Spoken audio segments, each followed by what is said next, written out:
అందరికీ నమస్కారం. ఈరోజు మనతో పాటు ఉన్నారు ప్రముఖ ఆధ్యాత్మికవేత్త, శ్రీ విద్య ఉపాసకులు డాక్టర్ సుదర్శన శర్మ గారు. గురుగారితో మాట్లాడి మరిన్ని విషయాలు తెలుసుకుందాం. నమస్కారం గురుగారు. నమస్కారం అమ్మా.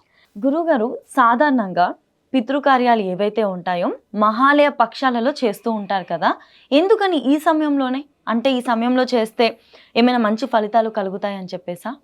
మంచి ప్రశ్న వేసావమ్మా. విషయం ఏమిటి అంటే మనకి దేవతలు పితృదేవతలు అని ఇద్దరు ఉన్నారమ్మా. దేవతలు అంటే మనం సాధారణంగా ఆరాధన చేసినటువంటి, ఉదాహరణకి పరమేశ్వరుడు, త్రిమూర్తులు అనుకోండి, త్రిమాతలు అనుకోండి, వీళ్ళు దేవతలు అంటాం. పితృదేవతలు అంటే ఏమిటి అంటే పితృదేవతను గతించినటువంటి వ్యక్తులు ఎవరున్నారో వారిని పితృదేవతలుగా మనం భావన చేస్తూ ఉంటాం. ఇంకా కొన్నిసార్లు ఏం చెప్తారంటే అష్టవసువులనే పితృదేవతలు అని కూడా అంటూ ఉంటారు. అష్టవసువులనే పితృదేవతలను కూడా పిలుస్తూ ఉంటారు. అయితే మనకి ఈ పితృదేవతలను ప్రధానంగా భాద్రపద బహుళ పాడ్యమిలగా ఎత్తు అమావాస్య వరకు, అంటే భాద్రపద అమావాస్య వరకు ఈ పక్షం రోజులని పితృపక్షాలు అంటారు.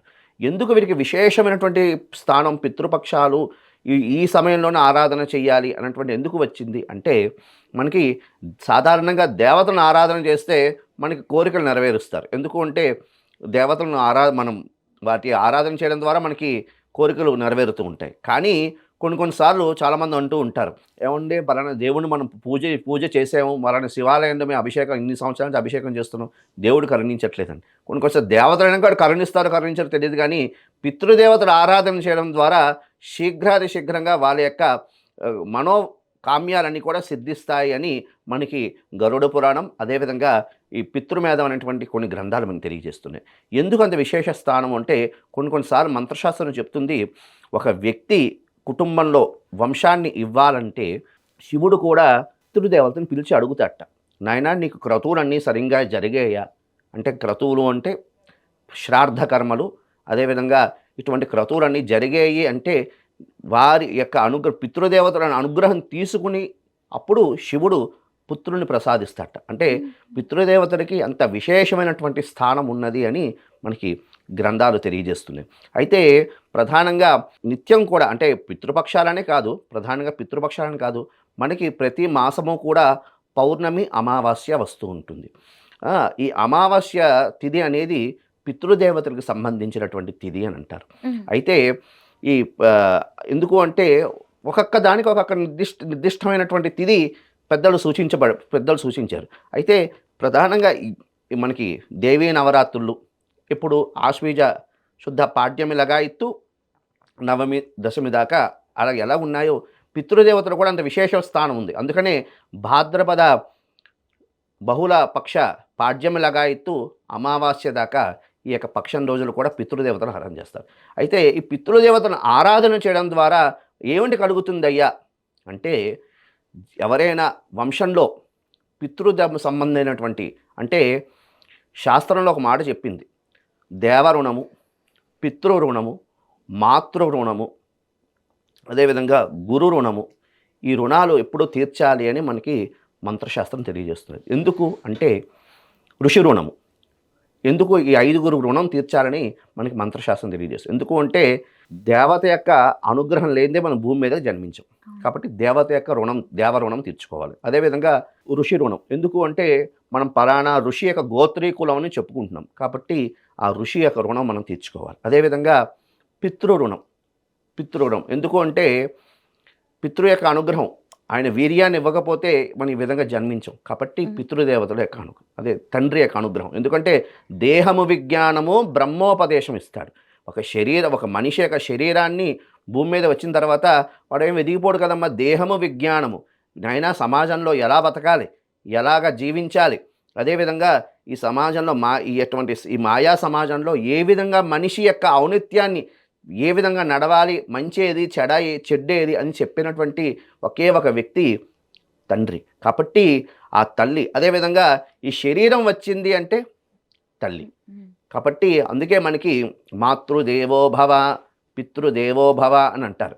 అంటే తల్లి ప్రథమ గురువు, తండ్రి ద్వితీయ గురువు అంటారు. అటువంటి తల్లిదండ్రుల యొక్క సేవ చేసుకున్నటువంటి ఉత్కృష్టం, అంటే గతించినటువంటి తల్లిదండ్రుల యొక్క సేవ చేసుకున్నటువంటి ఉత్కృష్టమైనటువంటి ఏవైనా ఉన్నాయి అంటే వాటిని పితృపక్షాలు అంటారమ్మ.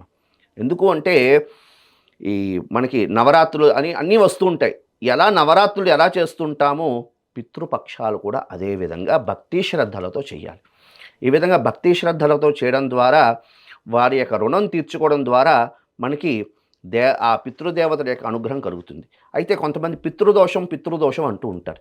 ఎందుకు పితృదోషాలు వస్తుంటాయి అంటే గతించినటువంటి వ్యక్తులు యొక్క శ్రాద్ధ కర్మలు అంటే సంవత్సర కాలంలో అంటే గతించినటువంటి వ్యక్తి తాలూకా సంవత్సర కాలంలో శ్రాద్ధ కర్మలు సరిగ్గా చెయ్యకపోతే ఒక్కొక్క మాసంలో ఒక్కొక్క శ్రాద్ధం ఇది చెయ్యాలమ్మ.